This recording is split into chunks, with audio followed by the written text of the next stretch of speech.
दोस्तों, इंसान जिंदगी में बहुत सी जगहों पर जाता है।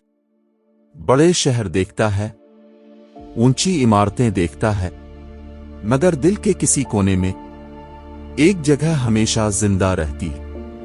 गांव, जहां मिट्टी की खुशबू होती है, जहां सादा लोग होते हैं और जहां बचपन की सबसे खूबसूरत यादें छुपी होती है। ये कहानी है अली और उसके खानदान की। जून का महीना शुरू हुआ और स्कूल की गर्मियों की छुट्टियां लग गईं। अम्मी ने कहा, बच्चों, सामान बांध लो, हम कल गांव जा रहे हैं। ये सुनते ही अली, मरियम और छोटा अहमद खुशी से उछल पड़े। अगली सुबह सब लोग बस अड्डे पहुंच गए। बस चल पड़ी। खिड़की के बाहर शहर की सड़कें और इमारतें आहिस्ता आहिस्ता पीछे रहने लगीं। कुछ देर बाद दूर दूर तक सब्ज खेत नजर आने लगे। अली खुशी से बोला, अम्मी, गांव आ गया। शाम के वक्त वो लोग गांव के स्टॉप पर उतरे। वहां एक तांगा खड़ा था। सब तांगे में बैठे। घोड़ा आहिस्ता आहिस्ता चल रहा था और तांगा कच्ची गलियों से गुजरता जा रहा था। अचानक तांगा रुक गया। बकरियों का रेवड़ गुजर रहा था। बच्चे ये मंजर देखकर बहुत खुश हो रहे थे। तांगा फिर से चलना शुरू हुआ। रास्ते में लोग मुस्कुराकर बोल रहे थे, अरे, शहर वाले आ गए।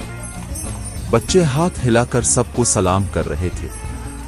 जैसे ही तांगा दादा के घर पहुंचा, सब लोग बाहर आ गए। दादा, दादी, चचा, चची और चचा के बच्चे सब बच्चों को गले लगा रहे थे। कुछ ही देर में गांव के और लोग भी मिलने आ गए। घर में हंसी और खुशी का शोर था। रात को सहन में चारपाइयां बिछ गईं। दादी ने ताजा दूध और देसी मक्खन दिया। सब लोग बैठकर बातें करने लगे। कोई शहर के किस्से सुन रहा था, कोई गांव की खबरें बता रहा था। ऊपर आसमान पर हजारों सितारे चमक रहे थे। दादा आसमान की तरफ देखकर बोले, शहर में इतने सितारे नहीं नजर आते ना। बच्चे हैरान होकर आसमान देखते रहे। सुबह अचानक कुकड़ों को वो मुर्गे की बांग से बच्चों की आंख खुल गई।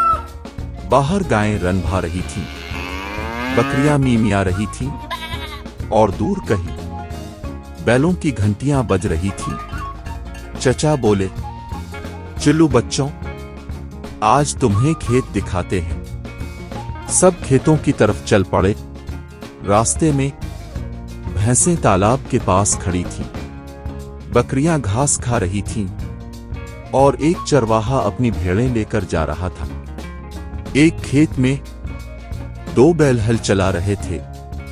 अली हैरान होकर सब कुछ देख रहा था। चचा ने बच्चों को सब्जियां दिखाईं। ये टमाटर हैं, ये भिंडी, ये कद्दू और ये मिर्चें। बच्चे खुशी से खुद सब्जियां तोड़ने लगे। फिर वो बागात में पहुंचे। लंबे लंबे आम के दरख्त थे। कुछ दरख्तों पर अमरूद और जामुन भी लगे हुए थे। हुआ चलती तो पत्ते सरसराहट पैदा करते। चचा जाद भाई दरख्त पर चढ़ गया। ऊपर से आम तोड़कर नीचे फेंकने लगा। बच्चे रस वाले आम खा रहे थे और हंस रहे थे। फिर सब ट्यूबवेल के पास पहुंचे। पानी जोर से निकल रहा था। बच्चे फौरन ट्यूबवेल के नीचे नहाने लगे। ठंडा पानी और बच्चों की जोर जोर की हंसी। दोपहर को सब नहर की तरफ गए। नहर का पानी साफ और ठंडा था। बच्चे मछलियां पकड़ने लगे, कोई हाथ से, कोई कपड़े से। करीब एक कछुए का बच्चा रेंग रहा था। सब बच्चे उसे देख रहे थे। अचानक एक बच्चे ने चीख मारी, सांप! सब बच्चे डर कर पीछे हट गए। नहर के किनारे एक लंबा सांप रेंग रहा था।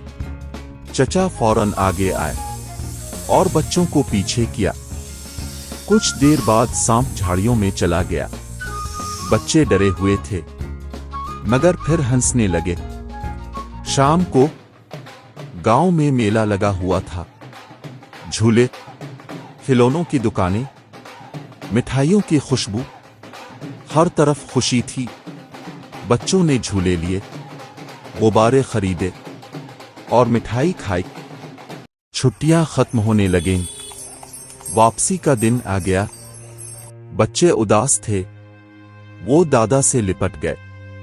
दादा ने अली के सर पर हाथ रखा और बोले, बेटा, इंसान चाहे जहां भी चला जाए, अपनी मिट्टी को कभी नहीं भूलता। अली की आंखों में आंसू आ गए।